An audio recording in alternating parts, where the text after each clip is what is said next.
Good morning, everybody, and TGIF. How are you doing? Hello, Angie Gibson. I have missed you. Where you been? Hi, baby kisses. Fine Summer's Truth. Diva's in the house. DT Driver. PE Island Girl. Yes, it is Friday. Woo! Not gonna lie. I was having second thoughts about doing this show for a lot of reasons. For one, it is extremely dark. And on the other hand, I see comments after the fact by people saying that it's not what it appears. There are many people, and I mean many, that are saying that the sheriff, with scientific evidence for time of death and everything, has it all wrong, and that the father is actually the one responsible for all of the deaths. Woo! Let me bring you up to speed. Derek Johnson told Fox, "I'm dead inside. I feel lost. I have nothing, absolutely nothing. And I don't know how I'm going to recover. I just know I'm going to miss them all." Derek found his 37-year-old wife, Nancy Johnson, his 2-year-old son, Jacob, and 5-year-old daughter, Maya, dead inside the family's home, September 28th in Semmes, Alabama, which is about 20 miles west of Mobile. Authorities say she drowned the 2 children and then she unalived herself. Well, she did more than that to the daughter. I can't get too graphic on here because, well, it is YouTube. Yes, they were estranged. Yes, they were having a very toxic custody battle. Before I get to all of that, let's tell everyone good morning, TGIF, and say, "Get up here, you old stranger."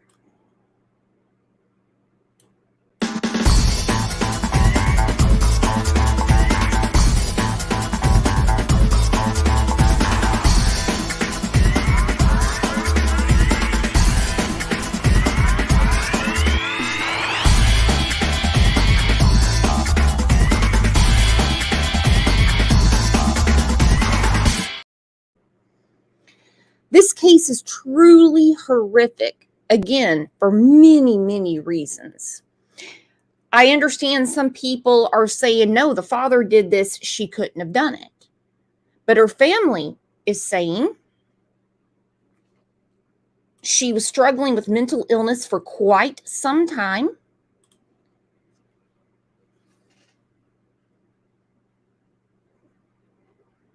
But what do you do? What do you do? If you know that someone is struggling with mental illness, we don't exactly live in a world where you can just commit somebody because you think they're crazy. If it worked that way, OJ would have had me put away a long time ago.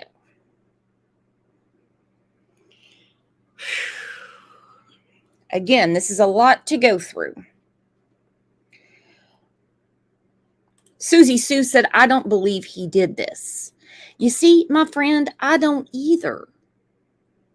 But if you read these comments after the news articles, people are like, he did it, he did it. And I'm like, are you kidding me? So you're talking about insult on top of a horrific injury. Let's go through this slowly together. Tonight, stunning revelations about the horrific murders of two Semmes children yesterday. Mobile County Sheriff Paul Birch says 37-year-old Nancy Johnson murdered her children, then hanged herself in a hallway closet. The details are gruesome and maybe difficult to hear. In fact, last night they left the sheriff, a seasoned law officer, speechless. Today, he told us she drowned the children. But if what I'm reading is correct, the oldest daughter, she actually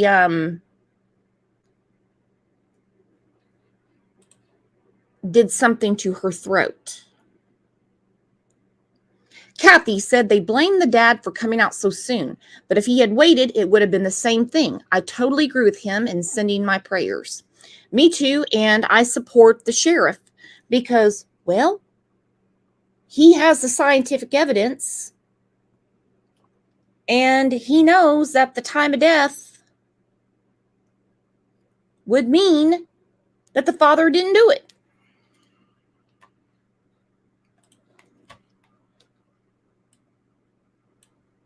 and maybe difficult to hear. In fact, last night they left the sheriff, a seasoned law officer, speechless. Today, he told us Johnson drowned her 2-year-old son and 5-year-old daughter and slashed her daughter's throat. Neighbors are struggling with the horror that unfolded yesterday at this Evergreen Court home in Semmes. Such a waste. Mobile County Sheriff Paul Birch says autopsies completed today reveal 37-year-old Nancy Johnson drowned her 2-year-old son Jacob and drowned her 5-year-old daughter Mia and also slashed her daughter's throat. Birch says the official cause of death for both children was drowning, and a contributing factor in Mia's death was blood loss due to her throat being cut with a knife. Birch says Nancy hanged herself with a silk-type.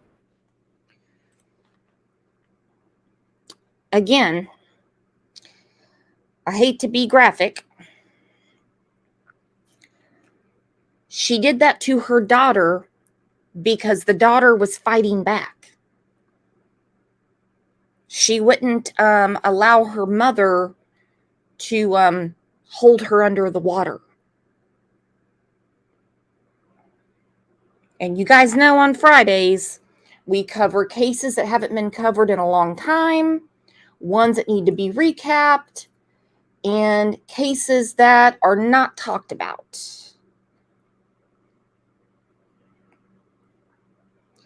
This one, I cannot believe this happened. I cannot believe this happened. To me, this is a little bit more than a shut-in from the pandemic and mental illness. This is the damn devil. V. Oakley said, when was this case? Last week. last week. Her daughter's throat. Birch says the official cause of death for both children was drowning, and a contributing factor in Mia's death was blood loss due to her throat being cut with a knife. Birch says Nancy hanged herself with a silk-type belt around the rod in a hallway closet near the bathroom where she murdered her children. When you enter the back door of the home, there's a sofa to the right-hand side, and the children were positioned on that sofa. They had been basically cleaned up in water, by being submerged. When the father found the children, they were covered with a blanket. Nancy's estranged husband and the children's father, Derek Johnson, made the horrific discovery. Birch says he is not facing any charges. Birch says he can't fully explain Nancy's incomprehensible actions. There was clearly some psychiatric issues with the mother. Court records show Derek filed for divorce last month. The couple was in a bitter custody dispute. Nancy made abuse allegations against Derek. And she did send me a text a while back saying that if anything happened to her and the kids, that it would be Derek. Okay. Woo. This is a lot to take in. It's a lot to unpack. Okay. Oh, you're fine, Ilyanka. I thought the same thing. Lisa said she should have just unalived herself and let those babies live. She had already been telling people that if anything happened to her or the kids, it was Derek's fault. Law enforcement is saying he is not under any charges. None. The problems actually started before they even moved to Alabama. They actually used to live in Utah. Now, over the summer, they had been at this house in Semis, hopefully I'm saying it right, Alabama, outside of Mobile. Last month in Utah, she accused Derek. Put the picture up so you all get a better idea of who I'm talking about. Nancy accused Derek of domestic violence. Now, a local to the area said there had been many domestic violence calls in the Mobile area. I can't find them, but I'm going to take this person's word for it because they wouldn't steer me wrong. Okay, so in August, she calls and she files a domestic violence complaint. Police said there is no domestic violence. You don't have a scratch on you. Nothing in the house is overturned. Matter of fact, he showed up at the same time we did. Doesn't mean they're 100% correct, but something's not adding up. He files for divorce. He also filed for custody of the children. From there, she goes back to Alabama. He files another order because she illegally took the kids out of state. Reminds you a lot of Dawn and Candace, does it not? You come into problems in one state, you go to another. You know, Candace got into deep doo-doo in Wisconsin. She ran to Arkansas. She got in deep doo-doo there. She ran to Tennessee. She got in deep doo-doo there. She ran back to Arkansas. We need an interstate, intercompact between all CPS agencies when it comes to the children.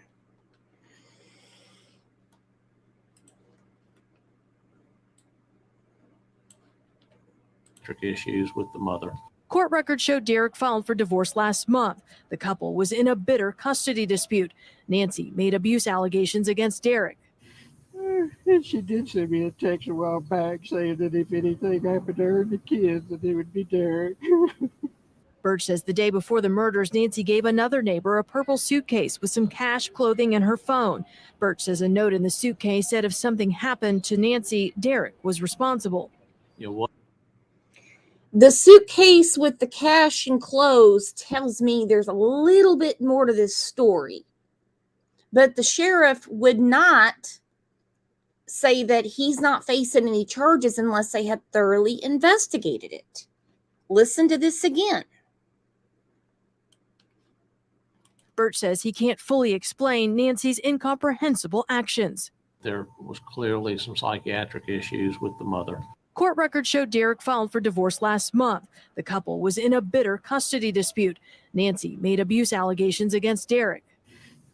And she did send me a text a while back saying that if anything happened to her and the kids, that it would be Derek. Birch says the day before the murders, Nancy gave another neighbor a purple suitcase with some cash, clothing, and her phone. Birch says a note in the suitcase said if something happened to Nancy, Derek was responsible. You know, was she trying to make it, seem that he did something? Maybe, but also keep in mind she clearly was mentally unstable. Neighbors told us things had been turbulent in that home. Last night, we spoke with Andy Wynn from the Mobile Child Advocacy Center. He said, well, he doesn't know any details about this case. There's one thing that always holds true. If you're worried something is wrong, ask. How does it hurt to go up and say, are you all right? Yeah. Are you okay? Ask a mom or a dad or a child, are you okay? And then again, those answers can give you a lot of clues, whether maybe just a bad day, but maybe a bad life. The Child Advocacy Center is a nonprofit that helps children suffering from child abuse. If you know someone in need of their help, you can call the number on your screen. Well, I think that officer who has seen a lot, basically praying on his truck, says it all. This is horrible. Horrible. Horrible. Kathy said, Dad has been cleared, but people don't want to hear the truth. Always blame the other parent. Geez. And that is the truth. Am I saying Dad is perfect? He's Ward Cleaver? No. I have a feeling he's got his own issues. But by the paper trail I have been reading, he did everything within his power to stop this. Unfortunately, we can have a red flag factory around us, but when it's our own life, we don't see the red flags. Maybe I'm just speaking for myself. But life hits us, and it hits us hard. And then we look back, and you know what? Hindsight's a bitch. It is.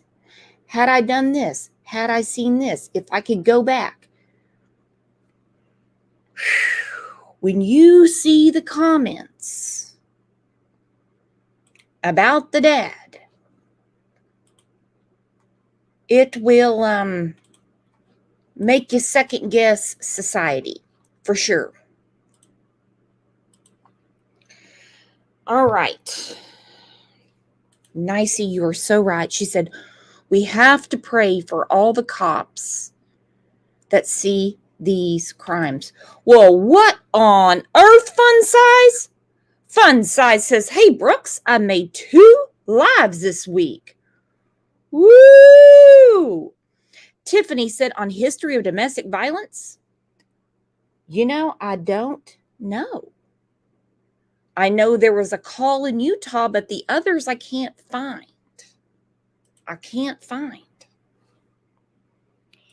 All right, look at this with me. She did this because she wouldn't let me in, and she wouldn't let anyone else in when it came to what she was thinking. She had shut everyone out and put a face on to everyone that everything was okay. Well, the raw emotion there coming tonight, this is in regards to the murder of 2 young children in Sims, an update to a story we've been following. According to Mobile County Sheriff's investigators, Nancy Johnson first killed her 2 children, then hanged herself. Johnson's brothers and her estranged husband talking to Fox News today. Our Brendan Kirby is joining us now in the studio with the update on the story. Well, Anissa Byron, the kid's father, says that he's still trying to process the horror of finding the bodies. He says this was the culmination of a mental health spiral that his wife had suffered over the past couple of years. Okay, a problem that people are having with this story is that while she was struggling with her mental health, there was medication what I have read, I don't know the family, she refused to take. He found the bodies.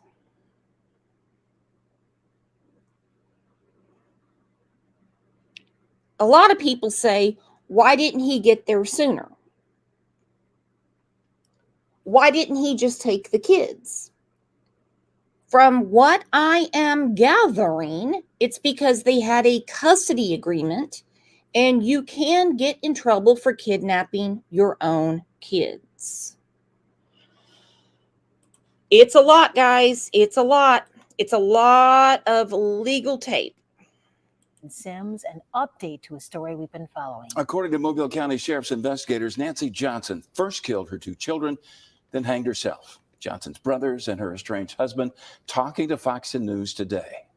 Our Brendan Kirby is joining us now in the studio with the update on the story. Well, Anissa Byron, the kid's father, says that he's still trying to process the horror of finding the bodies. He says this was the culmination of a mental health spiral that his wife had suffered over the past couple of years. Nancy Johnson's estranged husband and her brothers grasping for answers in the wake of the Mobile. She did not want to take the medication, according to some messages she sent to other people. I did not get these messages. I don't know the family, because she said of weight gain.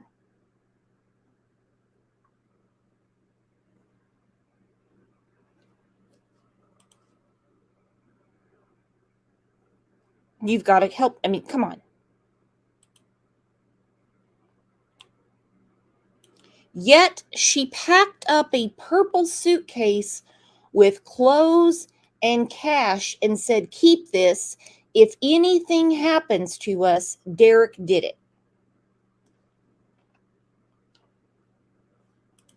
Horsewoman said the father wasn't living in the home. That is true. That is true, Horsewoman. I am getting to all of that. We've already gone through that they were in a bitter custody battle. Hang on, let me put the link up.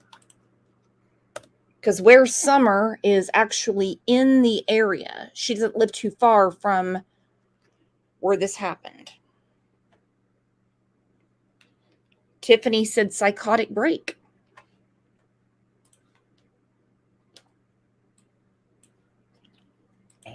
Well, Anissa Byron, the kid's father, says that he's still trying to process the horror of finding the bodies. He says this was the culmination of a mental health spiral that his wife had suffered over the past couple of years. Nancy Johnson's estranged husband and her brothers grasping for answers in the wake of the Mobile County Sheriff's Office conclusion that she drowned her 2 young children and then hanged herself last week. She loved her children so much. That's the thing that I watch, is her rationality on how to love your children just disappeared. Sims police responded to several domestic disturbance calls at the couple's home on Evergreen Court in Sims. It has a combination to do with all the conspiracy theories that went out there. It has a combination to do with all the lockdowns. It just compounded on her, and it got worse and worse, and she never let it go. And court records show that the 39-year-old woman flew to Utah and persuaded a judge to sign a protection from abuse order against Derek Johnson. He says it was all a tactic to gain custody of the children. Plain and simple. I never have done that. I've always been there for them. Never have made a home environment that's hazardous or chaotic for them or dangerous. Always been a protective father. Nancy Johnson's brother, Freddie and James Leone, said that they just can't believe she would ever have harmed her. Is that and I am sure she will never do anything to harm her children. She was worried about the safety of her kids. Nancy, and we know her very well, very well. She was a very strong woman. She has a very protective network of family. Derek Johnson says that he'll need at least a month to determine what he'll do next, whether that's... I don't know why Derek says he needs at least a month to determine what he'll do next. Her brothers are saying she wouldn't have done this. The sheriff is saying she did. He has the evidence. I don't. Horsewoman said Law and Crime has the interview with the father. Horsewoman, I'm 26 minutes into the show, hun. I haven't gotten to everything. Please give me time to unpack all of this. Okay, love? Listen to the brothers again.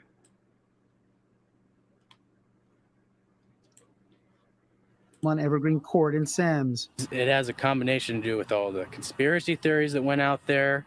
It has a combination to do with all the lockdowns. It just compounded on her, and it got worse and worse, and she never let it go. And court records show that the 39-year-old woman flew to Utah and persuaded a judge to sign a protection from abuse order against Derek Johnson. He says it was all a tactic to gain custody of the children. Plain and simple. I never have done that. I've always been there for them. Never have made a home environment that's hazardous or chaotic for them or dangerous. Always been a protective father. Nancy Johnson's brother, Freddie and James Leone, said that they just can't believe she would ever have harmed her sister, and I am sure she will never do anything to harm her children. She was worried about the safety of her kids. Nancy, and we know her very well, very well. She was a very strong woman. She has a very protective network of family. Derek Johnson says that he'll need at least a month to determine what he'll do next, whether that's moving back to Washington State or trying to pick up the pieces here. The sheriff, meanwhile, has said that he's looking into possible systemic failures and is asking why child welfare authorities didn't intervene. Okay. It's a lot to unpack, like I said. So he said he might move back to Washington State. They lived in Utah as well. We have several states involved. We have several states involved. And I get that the brothers are saying she would never do this, because who would think that their sibling would do something so horrific to your niece and nephew? You're not going to come out and say, oh, I saw this coming. I knew my sister was going to kill the kids. I'm just surprised that she, no. No. But there is one issue. And it's actually a big one. And this is when we get into what I hate to even discuss, but it has to be done, is when there is a slip in the cracks, there is a paperwork failure, or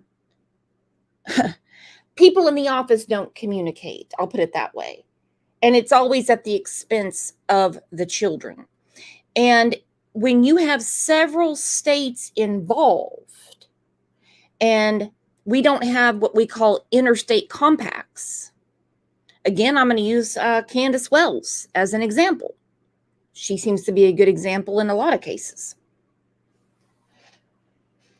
Had the authorities in Arkansas known that she had already abused and lost 2 children in Wisconsin, she would have never left the hospital with her oldest son.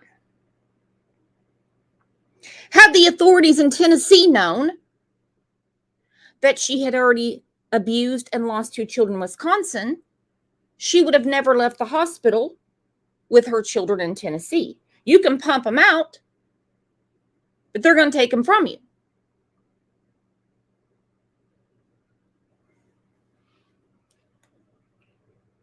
And yes, There were judges involved in this situation. This is going to take a little bit to get through.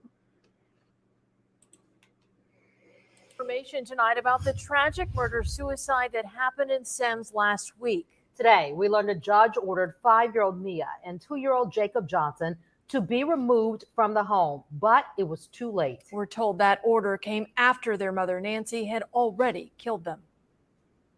Investigators believe Nancy Johnson drowned her children, then hanged herself inside the Sims home either late Wednesday or early Thursday morning last week. Her estranged husband and the children's father, Derek Johnson, made the horrific discovery. He spoke to NBC 15 News yesterday about finding Jacob and Mia on the living room sectional couch. He was just stiff like a board, and that's when I started to panic. Derek filed for divorce in Mobile County in August, 2 days after Nancy accused him of domestic violence, and a judge in Utah issued this protection order. Derek accused Nancy of taking the children without his consent out of state. Nancy returned with the children to Alabama to appear before Mobile County Circuit Court Judge Walter Honeycutt for a September 20th custody hearing. According to this visitation order Honeycutt issued 2 days before the children's bodies were found, Nancy and Derek agreed to alternate custody weeks. A source familiar with the case tells NBC 15 News after this visitation order was issued, Honeycutt had a conference call with a judge in Utah, then set an emergency hearing Thursday, September 28th. At that hearing, the source tells us Honeycutt verbally ordered DHR to remove the children from the home, citing safety concerns. The sheriff's office also confirms Honeycutt gave the verbal order. There is no written order submitted in the court record explaining the reasoning. The source tells NBC 15 News shortly after the hearing, they learned about the murder-suicide. Derek says Nancy was struggling with her mental health, which started to decline during the pandemic. He says she became consumed with conspiracy theories. It started all with QAnon, and I would get phone calls at work from her saying there's going to be blackouts, that, we need to have a meeting point. And she got bad. And then she went from one thing to another and just kept jumping to all sorts of things online. And she couldn't see it was taking over family life. It was taking over everything that was important. And it just continued, and she refused to get any sort of help. She refused to let any sort of person intervene in our relationship because she claimed they had no business in it. And you can't force someone to go get help. We reached out to Judge Honeycutt for comment, but have not heard back. Okay, he's right. You can't force someone to go get help, no matter what the situation is. And it takes a lot to deem someone a danger to themselves and others. I'm going to go through this clip again because it's very, very important. The timeline between when the judges talked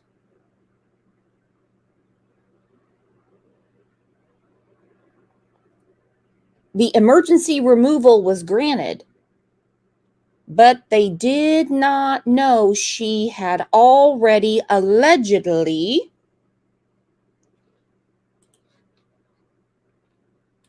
unalived the children. And again, when people ask, why did she do that to the daughter's throat? From what I read from the New York Post, it's because the daughter was fighting back.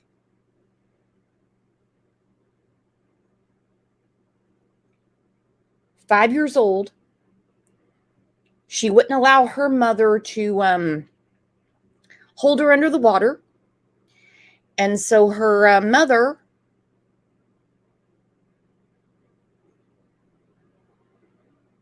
slashed her jugular.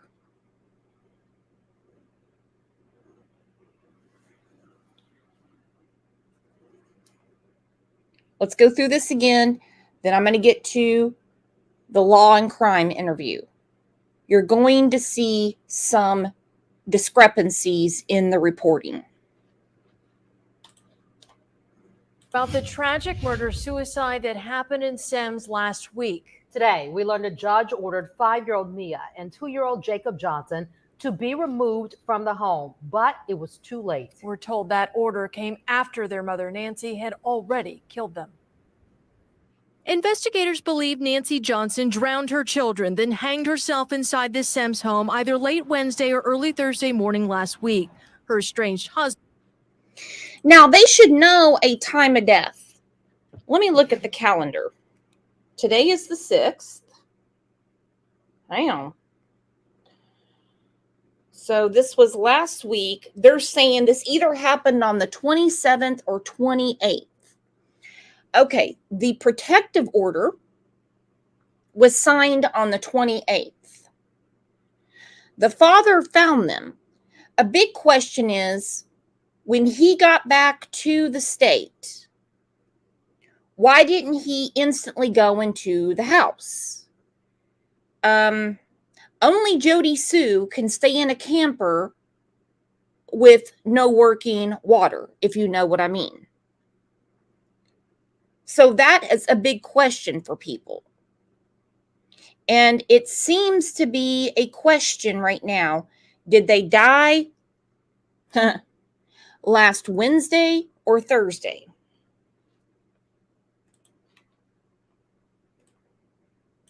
Order came after their mother Nancy had already killed them.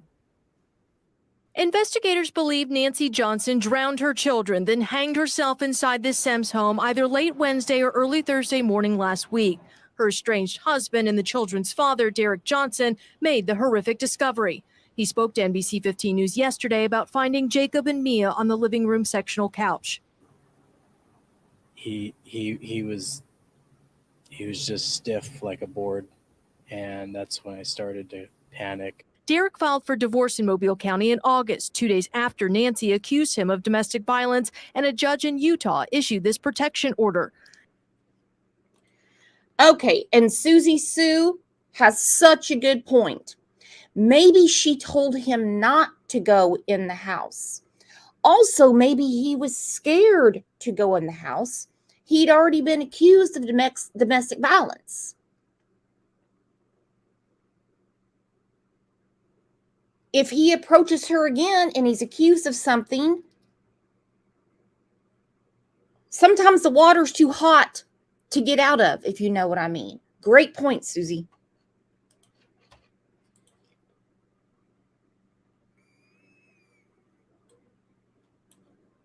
And that's when I started to panic. Derek filed for divorce in Mobile County in August, 2 days after Nancy accused him of domestic violence, and a judge in Utah issued this protection order. Derek accused Nancy of taking the children without his consent out of state. Nancy returned with the children to Alabama to appear before Mobile County Circuit Court Judge Walter Honeycutt for a September 20th custody hearing. According to this visitation order Honeycutt issued 2 days before the children's bodies were found, Nancy and Derek agreed to alternate custody weeks. A source familiar with the case tells NBC 15 News after this visitation order was issued, Honeycutt had a conference call with the judge in Utah, then set an emergency hearing Thursday, September 28th. Okay, Thursday, September 28th, last week. That's when the judge in Alabama spoke to the judge in Utah. He verbally, immediately ordered the removal. Question a lot of people have is, why weren't the police, CPS, whatever you want to call them, there immediately? The father found them.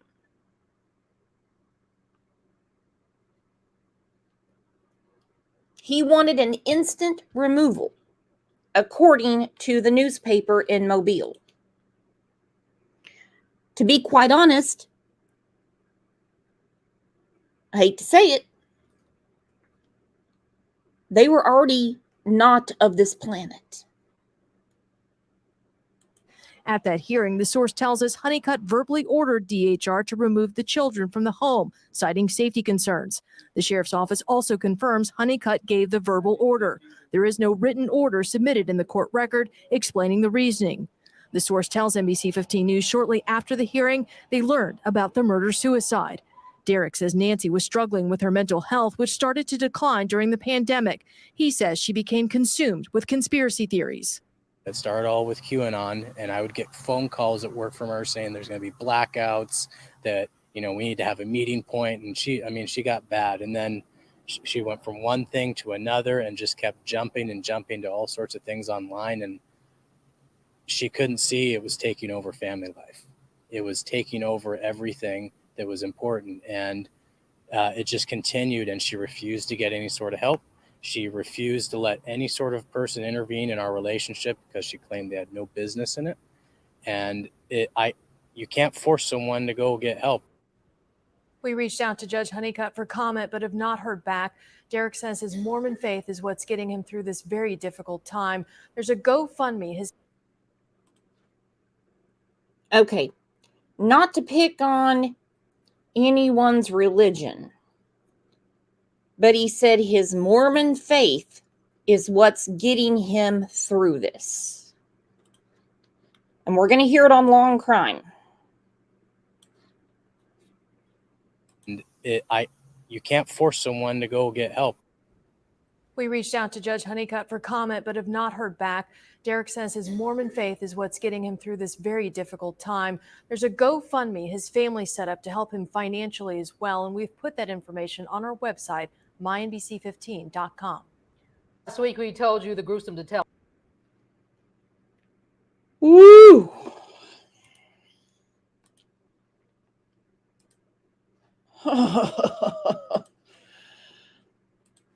If I hear one more story about Mormons, I'm going to lose my damn mind. OJ's behind me shaking his head going, I told you. I told you. OJ's like, you think that Hispanic lady was Mormon?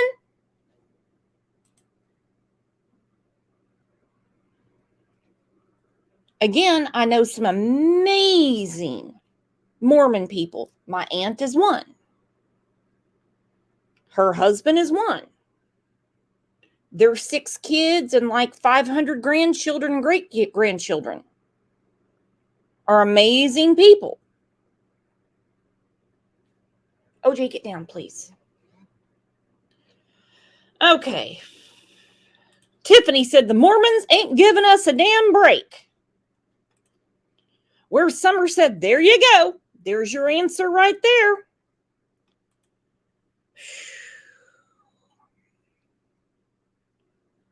And as many times I have watched that last clip, excuse me, I missed the part where it says his Mormon faith is getting him through it. Okay, let's go through what he said to Law and Crime. Thank you, Slim. Thank you. You know, some people get spring colds and spring allergies. I get spring and fall. I'm about ready to put up the Christmas tree. Wait till DT Driver gets home.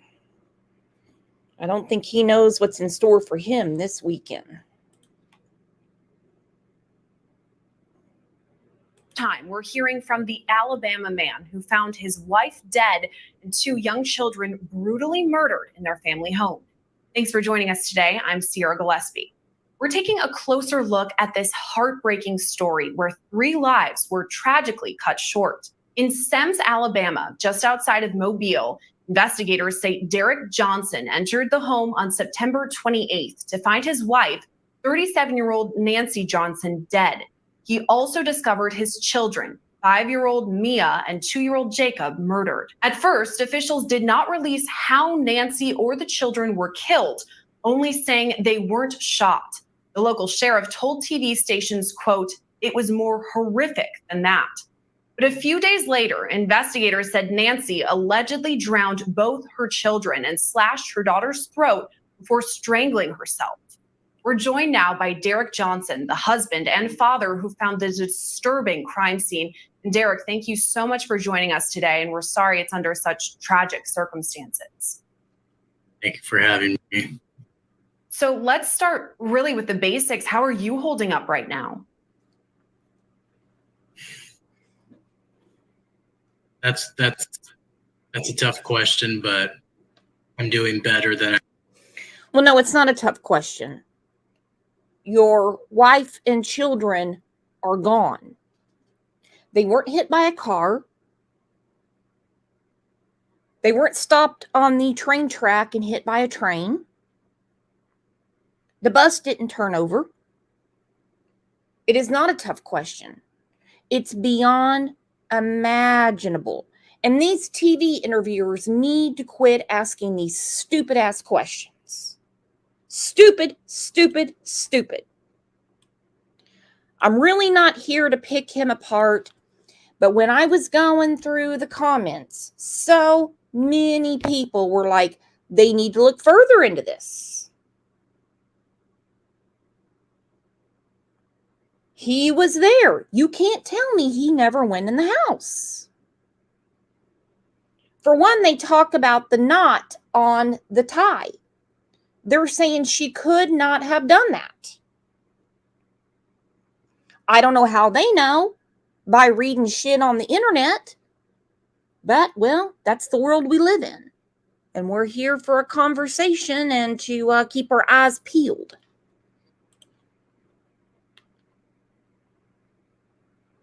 Herself.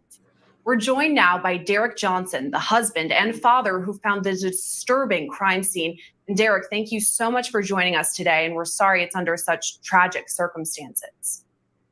Thank you for having me. So let's start really with the basics. How are you holding up right now? That's a tough question, but I'm doing better than I was the day it happened. I will say that. And I want viewers to know it was actually you who reached out to Law and Crime Network for this interview. So why do you want to tell your side of the story now? I think there's a lot more to be said that what led up to this. Obviously, it's value. Everyone got the raw facts of what happened.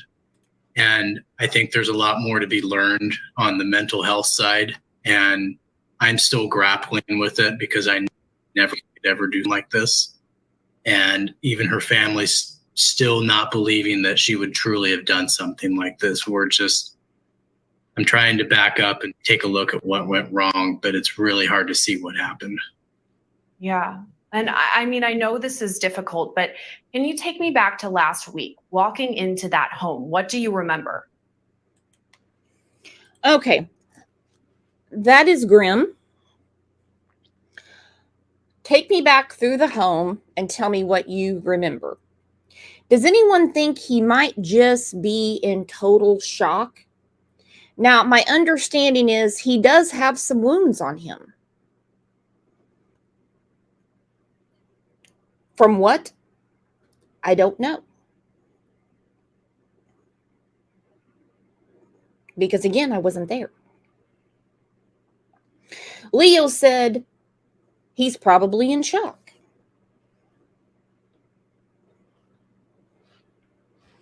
He could be creepy and thinking he's doing the right thing. But in the world we live in, damned if you do, damned if you don't. Okay?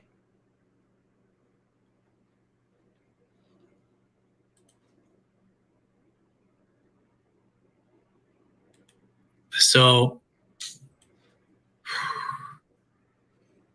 I'll back up just a hair before that. I arrived Wednesday at 4:30 to the house with the RV and was driving from Washington State as ordered by the judge. And that day, the van was in the driveway. All the lights were off. I assumed she had gone somewhere with a friend or something, and she would be dropped off later.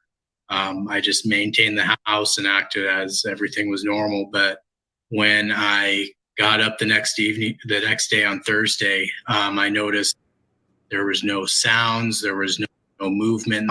All the blinds closed. It was very dark.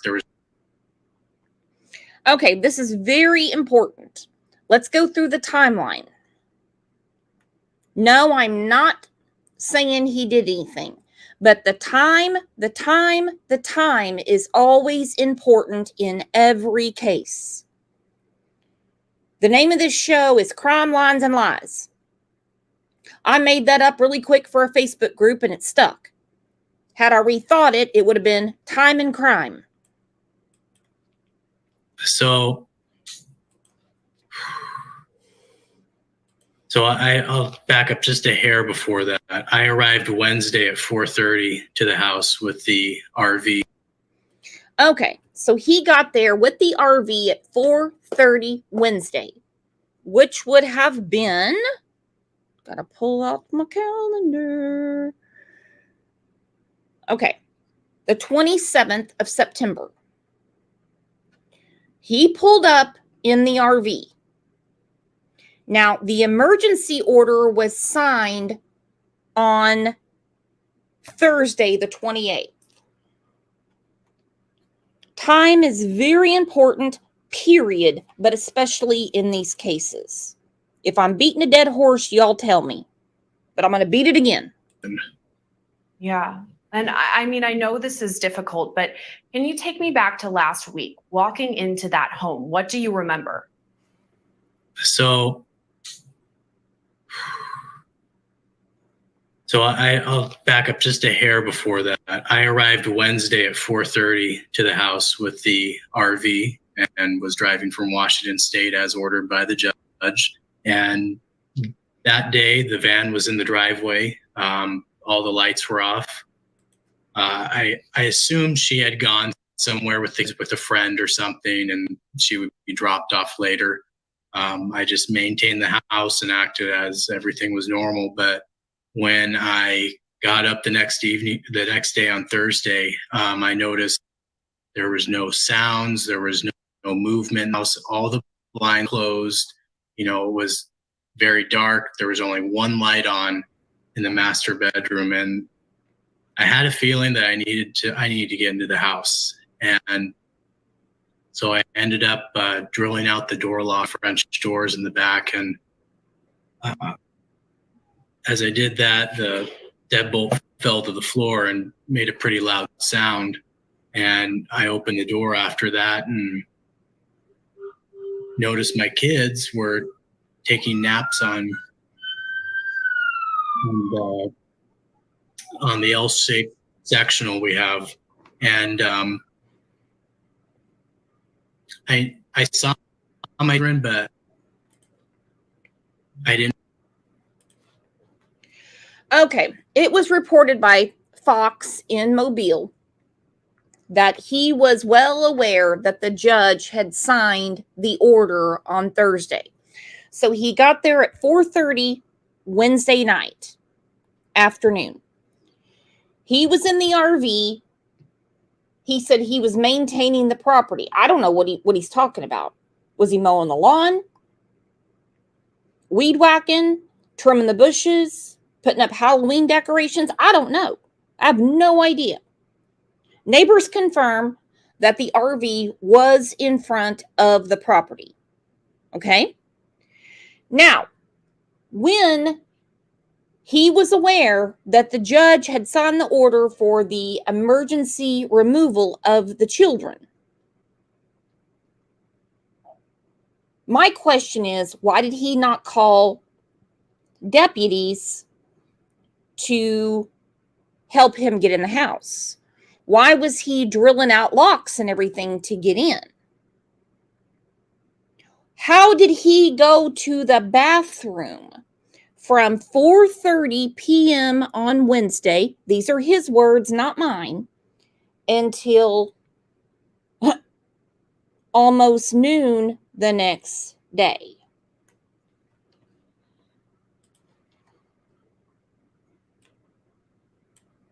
And so I ended up drilling out the door lock, French doors in the back. And as I did that, the deadbolt fell to the floor and made a pretty loud sound. And I opened the door after that and noticed my kids were taking naps on the L-shaped sectional we have. And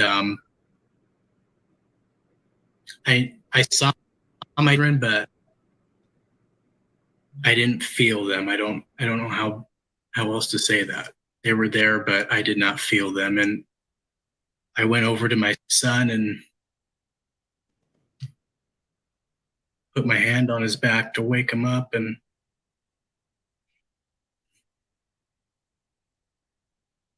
he was just stiff. And then I saw foam coming out of his mouth and nose, and he had discolorations on his, and I started panicking. And then I went over to my daughter, and she had the same thing. And then I started wondering where their mom was. And immediately I went to the master bathroom. And when I looked in the master bathroom, there was a bathtub full of water and blood. And I couldn't handle processing why that was there, other than that shouldn't be there. And then I proceeded to turn the closets towards the master and saw Nancy in a sitting collapsed position, and there was blood on the floor. And after that, I really don't remember much other than went to call 911. And that's all I remember. Yeah, I'm sure it was a very traumatic and intense moment. You were speaking about what led up to that. So if we kind of... And I'm sure you should have done your hair before this interview, anchor woman. We have a lot of people coming through with comments. Where Summer said the RV, which was in the driveway according to neighbors, because he had just gotten back from where, according to him, was Washington State. He had been gone for a little bit. Because I said, well, where was he going to the bathroom? She said it could have a self-contained sewage in it. Do they charge? I don't have an RV. Does it say charged up? Because it was hot last week.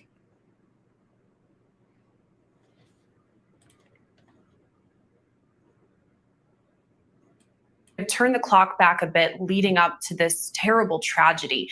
So it happened in Alabama, but your family is from Washington State and Utah. So can you kind of explain that background to me?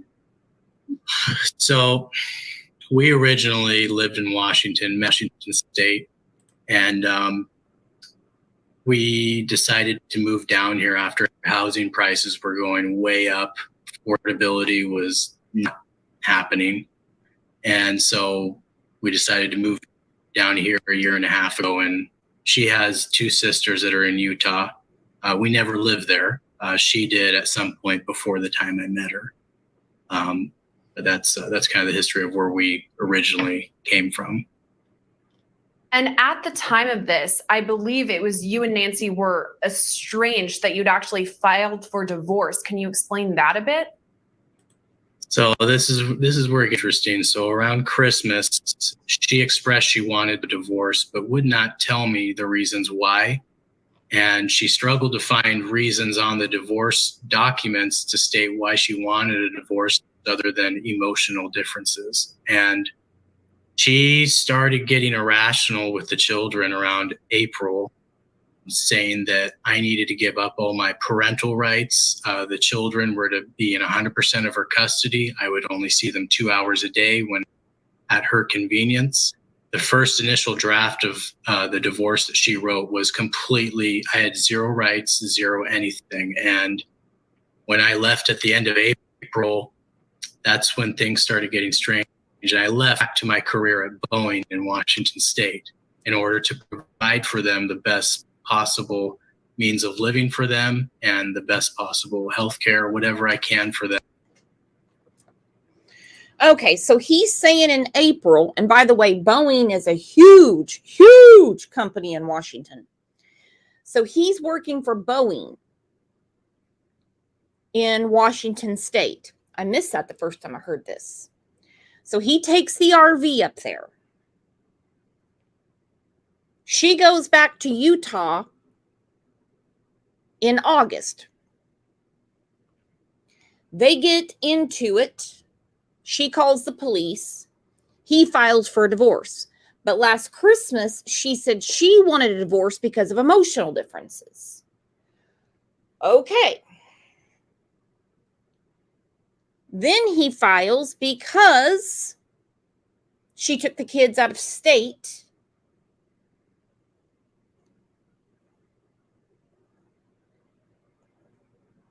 The judge in Alabama talks to the judge in Utah, and they file this emergency removal. He's in the driveway in the RV.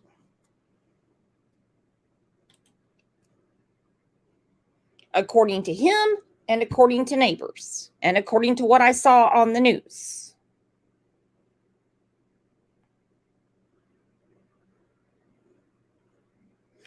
Snazzy, thank you for the super sticker, said, excuse me, but no reason or explanation is needed to file for divorce. Red flag that he is noting this. He seems to be over-explaining himself. I'm trying to put all the time together. There's too many conflicting stories between media outlets and old boy himself. The 27th of September, last Wednesday, he pulls into the driveway with the RV.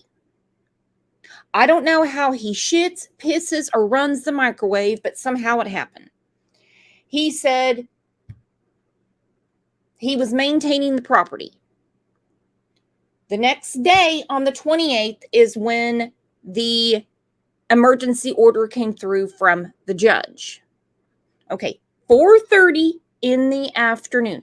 I want you all to think, and I'm not trying to be gross here, between 4:30 yesterday and now, how many times have you gone to the bathroom? How many times have you eaten?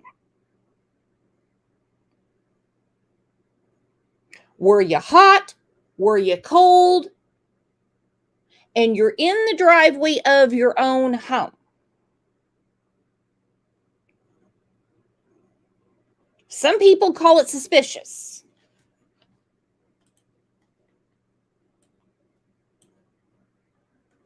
That's kind of the history of where we originally came from.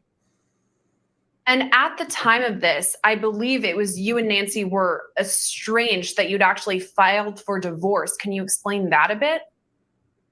So this is where it gets interesting. So around Christmas, she expressed she wanted a divorce, but would not tell me the reasons why. And she struggled to find reasons on the divorce documents to state why she wanted a divorce other than emotional differences. And she started getting irrational with the children around April, saying that I needed to give up all my parental rights. The children were to be in 100% of her custody. I would only see them 2 hours a day when at her convenience. The first initial draft of the divorce that she wrote was completely, I had zero rights, zero anything. And when I left at the end of April, that's when things started getting strange. And I left back to my career at Boeing in Washington State in order to provide for them the best possible means of living for them and the best possible healthcare, whatever I can for them, given that that was a really good career I had before. And they would remain here in Alabama in our house. And after that, she started making phone calls to the police and SEMS, had these strange reports that I never got to see. And even the police department thought they were very strange on what she was saying because I was not even in the state anymore. And that's where it all she ended up jumping to a self-help clinic, and she hid there for a while. And that's when the state became involved and started realizing that she was having some sort of mental issues, and this was not a stable environment for the children because she had a perfectly safe house and she was not in there, and I wasn't even in the state. Eventually, I filed for emergency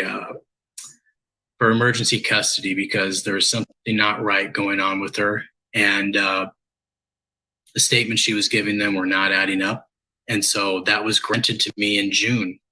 And after that was granted, Nancy, for whatever reason, decided to agree to start some counseling and try to reconcile. And she had refused any sort of counseling, mental help, or anything since we've been together.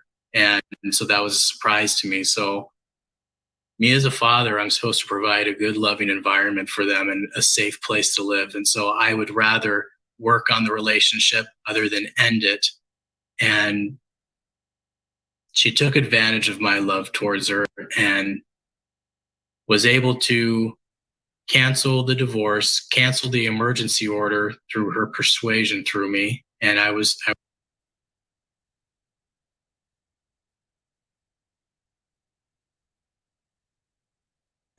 Now, what does that mean when he says she took advantage of my love? Now, I do believe that he's trying to provide for the family.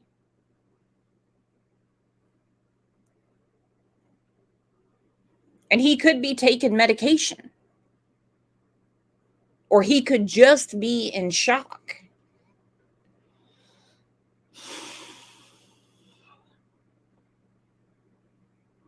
I can't find anything where these calls were made in Alabama. I did find the call in Utah. It doesn't mean it doesn't exist. It just means my dumbass didn't find it.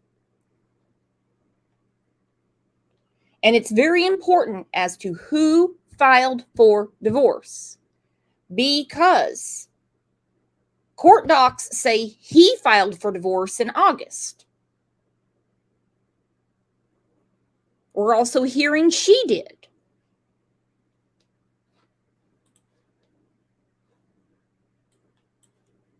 on the relationship other than end it. And she took advantage of my love towards her and was able to cancel the divorce, cancel the emergency order through her persuasion through me. And I was stupid and didn't see what she was doing. And she eventually took the children down to Utah, refused to tell me where they were at. All I know is that they were at her sister's, and I had no info on where that was, and she refused to tell me. I didn't have her sister's contact info.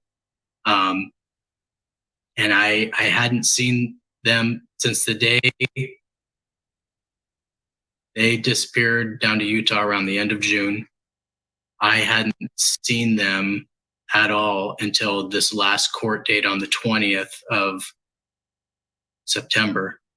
And that's when the judge ordered me to go up to Washington and grab my RV and come back down in a nesting agreement where we would alternate living in the house and the RV until we had a final permanent court order for our divorce. That's what stood out to me too, that interesting order from the judge that you would kind of rotate living in that RV or camper. Yeah. How long did that go on? It never happened. I arrived Wednesday at 4:30 is when I got on my property, and that never happened. That was the agreement, but I believe she mentally could not comprehend that, because she wanted full control of the children and no sort of interaction from me. And he said she wanted no sort of interaction from me. Amanda said, I believe him, guys. Some women can be very manipulative. Also, it's not always the men. You cannot be more correct. This is going to knock your socks off, and you all know I don't wear socks. I hate socks. But if I wore socks, it would knock them off. The number one abuser of children is the mother. God strike me down if I'm lying. The number one abuser of children is the mother. She had the means, the motive, and the opportunity. The time is not adding up for him. The story's a little convoluted. But I agree with the sheriff. She did this. It's hard to wrap our minds around, but I believe she did this. The reason I think she did this, it came down to, you are not going to have these kids. And as much as you're trying to put your thumb on the back of my neck, I'll show you.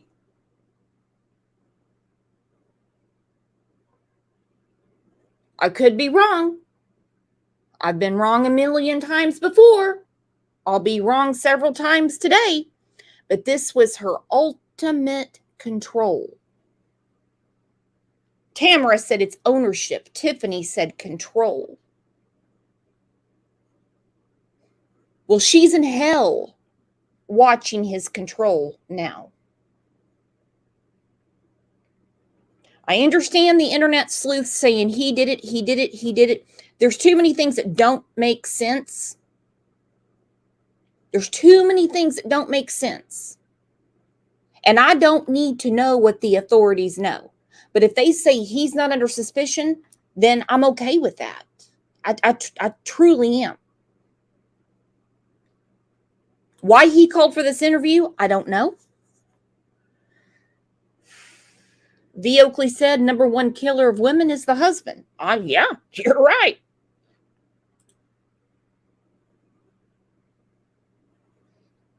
And I don't know. They had told us that if we did not agree to that, the children immediately to foster care because of her accusations of domestic violence and the protective order she had filed on me. Were there any domestic violence incidents in the house? Never. The only time anything ever occurred was the 17th of September, where I flew in from Pensacola and drove down here to my house to find a white F-150 I did not recognize, and the locks were different on the house. She had changed them out. So I proceeded to the back side of the house where I'd purposely left a window in case she tried to change the locks out on me. I had a window where she immediately tried to push me out the window, clawed my arms, and told me I needed to go away. She doesn't want me around the children. And I am again.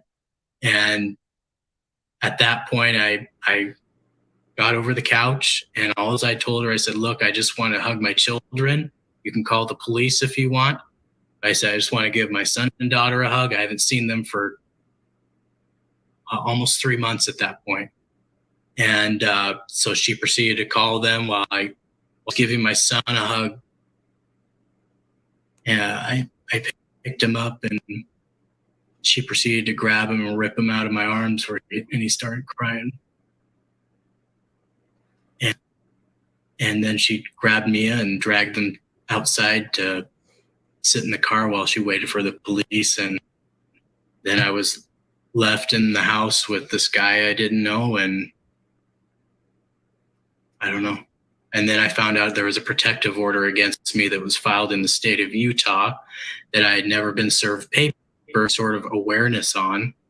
And I was taken into jail for 24 hours because it was in their system, even though she's the one who assaulted me and tried pushing me out.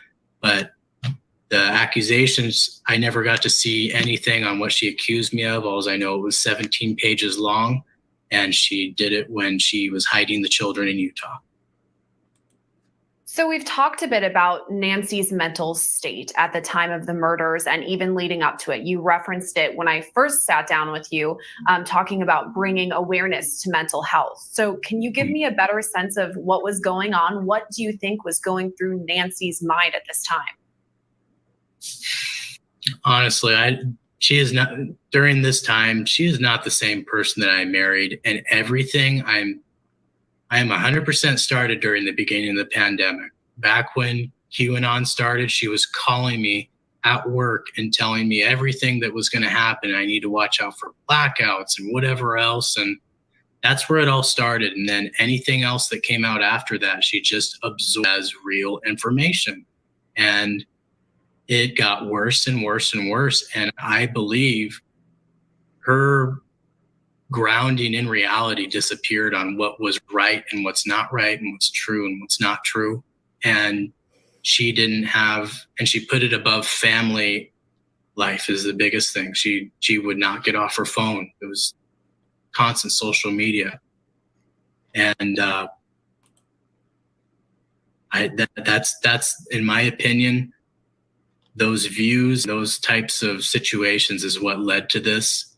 And her refusal to get any sort of counseling, help, medication, anything is also a reason why this happened. And I can't force her to do anything. I can't call up the wagon and take her away to get her on her feet. And she made a choice. She wanted zero help. You had made mention just in that previous answer about QAnon and some incidents over the pandemic. I mean, that was a very intense time for a lot of people. A lot of people spent more time on the internet. So with that reference to QAnon or some of the rabbit holes she may have gone down, do you think that she may have been a conspiracy theorist?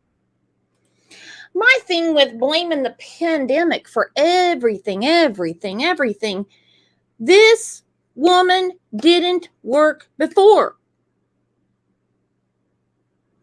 She didn't work before. She always stayed home. It wasn't like she was getting out of bed at 5, hitting traffic at 7, to be at the job at 8, and returning home at 6. She already stayed home. So when is that excuse going to go away? Because she spent a lot of time on the internet. Well, what was she doing before?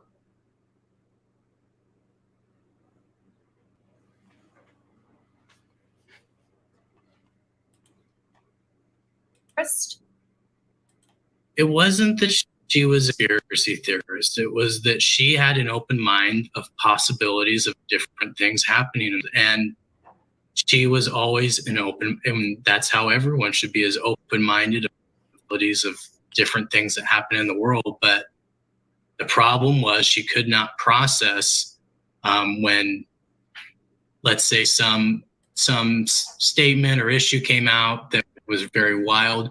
She could not let that go, even if it was proven wrong. It was just kind of taken as face fact, put into her mind, and she just kept going.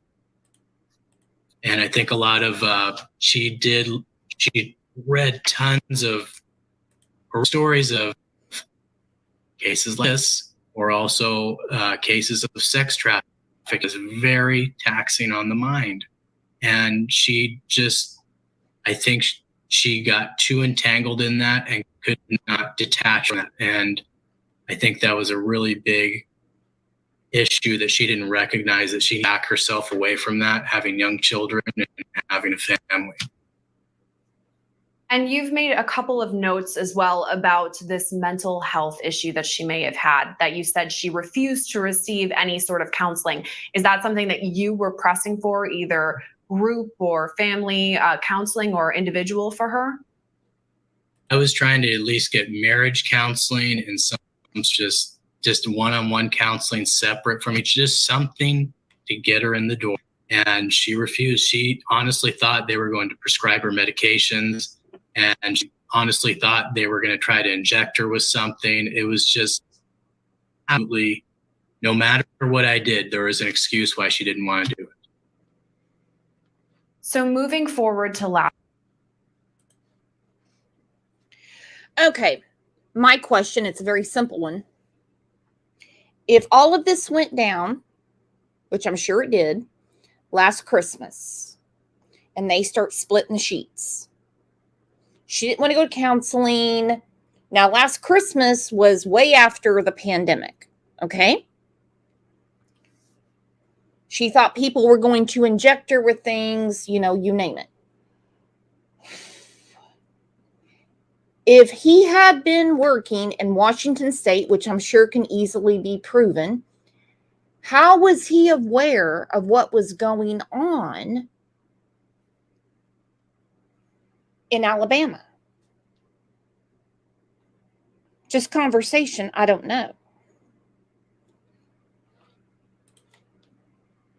Last week, after this devastating news that you receive, I mean, firsthand going into the crime scene, officials on the scene, mark it off. This has been the scene of a murder. What are the early stages of the investigation? Were you looped in on any of that? That's really interesting. So I had communication with the detective, but during the whole time, the media, everyone else found out the details happened. During the day when here's how it kind of went. I was, taken down to their administrative building, gave my statements on what I found and happened. Then I was driven to a hotel room where I stayed until they released the crime scene. And I think it was foolish to leave someone in a hotel room unmonitored after they just lost 3 family members. I mean, that's like setting someone up. I know I would never, ever hurt myself, but I know other people are not as stable as me, but at least someone check on you. I only had the church checking on me, and that's the biggest thing during the times is having someone check on you and making sure okay. And as someone who works in true crime, I cover a lot of stories like this, unfortunately. And in the early stages of the investigation, often what happens is that officials look at the significant other, the spouse, boyfriend, girlfriend. Is that something that officials have done with you, question you? Do you believe that you were a suspect or a person of interest in the case? I think for maybe when they showed up on scene, but like I believe the sheriff even said it. Once I gave up, I said, here, take my phone. You want to see my phone? I just gave whatever they wanted. And I told them everything that I could that I knew.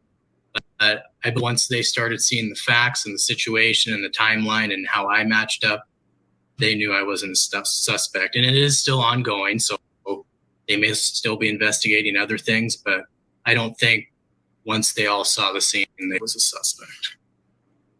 Are you cooperating with the investigation as it continues, and are they giving you updates? Absolutely, yeah. I would, I always cooperated with them. I've been given updates, but not much. And they have just told me it's still ongoing. There's still things that are Nancy's possessions and her phone and various clothing. She had taken a backpack or a luggage bag over to the neighbors, I believe it was Wednesday, and told one of the neighbors, if anything happens to me, it was my husband. And that was very strange because that was the phone that she shut off and I wasn't even home yet. As we're moving forward with this and new details come out, we're still kind of coming to terms with this. And I'm sure you are, the scene that you found. Is there anything you want people to know about your children or your estranged wife, their memory as it lives on? This was not Nancy's behavior. Nancy always went above and beyond as a mother, and it was incredible to watch her when we had Mia as our first child and her to learn and grow. And she took that and Jacob, it was a great experience. Our house was always filled with joy, happiness. Our kids were always, there was very little pouting or grunting, or it was just, they loved life. And, I honestly think there's a lot of people who divorce prematurely, truly don't put the work into their relationship. And they do realize that having that stable home environment helps both the children and the parents keep it all together when you're going through rough times. Yeah. Derek, thank you again for taking the time to speak with us about something that's very tragic and I'm sure difficult for your family. So again, sorry for your loss. Horrible, horrible, horrible.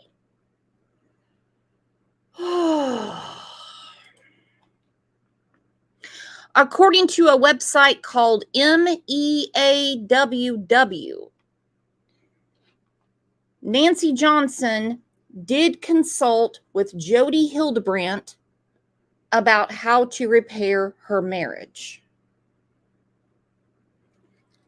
I don't know anything about this website, but it is on the internet. There is also a GoFundMe.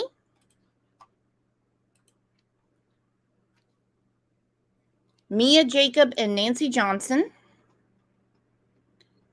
My name is Kendra, and I'm raising funds for my brother Derek, who tragically lost his entire family last week. I loved Mia, Jacob, and Nancy so much.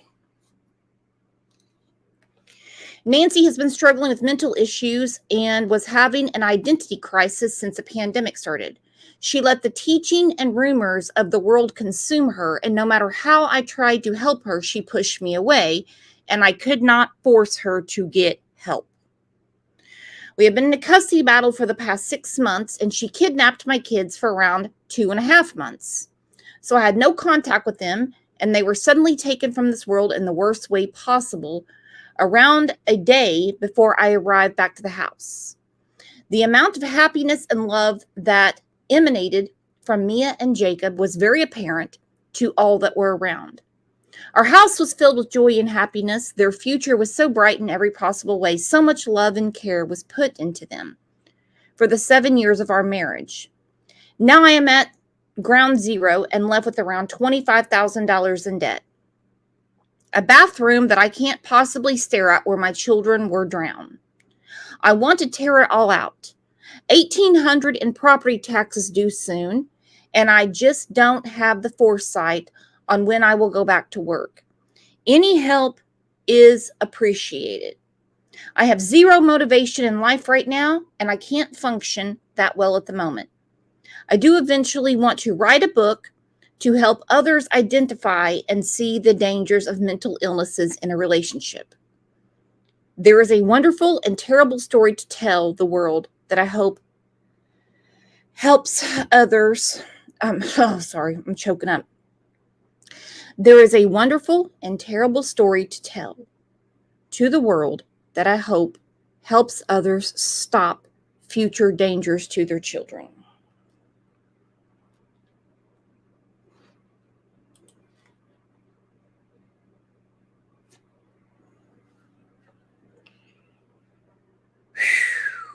There's a lot going on here, my friend. There's a lot going on here. Christina said, I called it a book on grief.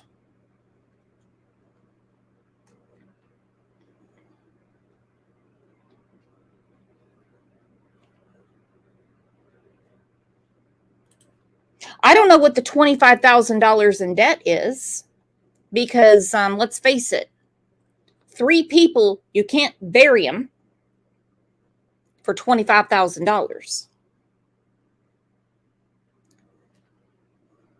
I don't know.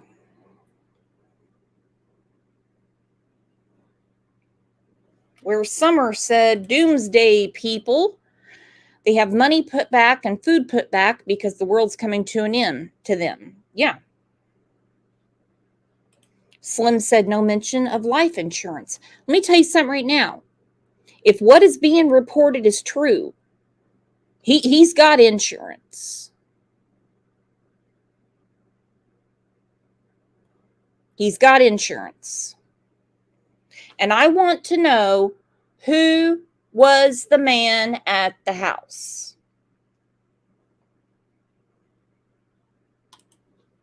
Amanda said maybe he paid some and that's what he owes. True. At this point, I think he was duped.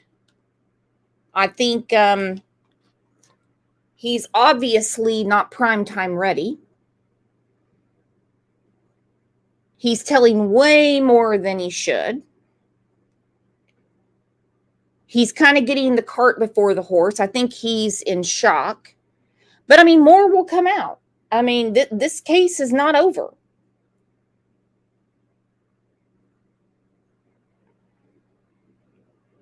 As of today is Friday. As of Tuesday, the sheriff said that the investigation is still going on. Just Me said, I need more information. There's a little more to this than I think meets the eye. D. Lucky said, I'm just hearing this right now. Is he a suspect? No. Not that I know of. No. I haven't read anything that says that.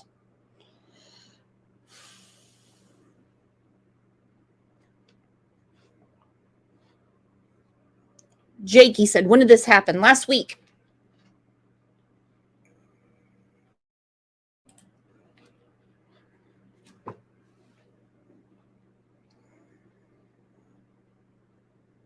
And I don't know what he did for Boeing. I don't know if he was a gopher for airplane parts or an engineer. I don't know. I have no idea. No idea. But I know what I do have an idea about. Actually, it's not an idea. That you guys are the absolute best chat and best community on the tube. You are. And when we get together like this and we're talking about cases that are so tough to comprehend, and let's face it, the mainstream media does not always tell everything the way it is, okay? I can bring you 3 articles from last week that all say different things. Same with Charlotte that we discussed earlier in the week. Absolutely ridiculous. That's the reason I look at time and I look at the court documents. It's crazy. Absolutely crazy. But you guys are the absolute best. I hope you enjoy the rest of your Friday. Enjoy your weekend. I will see you back here on Sunday morning. Now, Metabolism Monday is going to be a little later in the day because both me and DT Driver have an appointment that morning and he's got Monday off. So you're going to have both of us on Monday. But I appreciate all of your comments, your insight, your opinions, and unpacking all this with me because it's really hard to wrap our minds around it. Also on Sunday, we're going to be celebrating October birthdays. Yes, we are. Early in the month. One of the reasons is because today is my son's birthday. That is right. My son is 29 years old today. Can you believe it? There he is. Look at that. He probably still sleeps that way.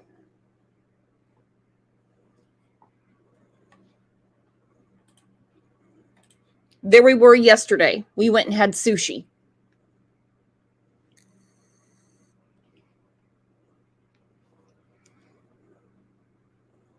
So a very, very, very happy birthday to my son and to all of the October babies. And I will see you back here Sunday morning. We're going to celebrate October birthdays. I might get my son to call in, but you never know. You never know. He's not quite sure about what we do around here. He's kind of got the same attitude as OJ. Well, you know, you haven't solved any crimes, so what are you doing? Kids. Tell you what. All right, love you guys to pieces, and I will see you back here Sunday morning. Thank you so much for being great friends and hanging in there with these insane cases. I mean it. I say it all the time. You're the best.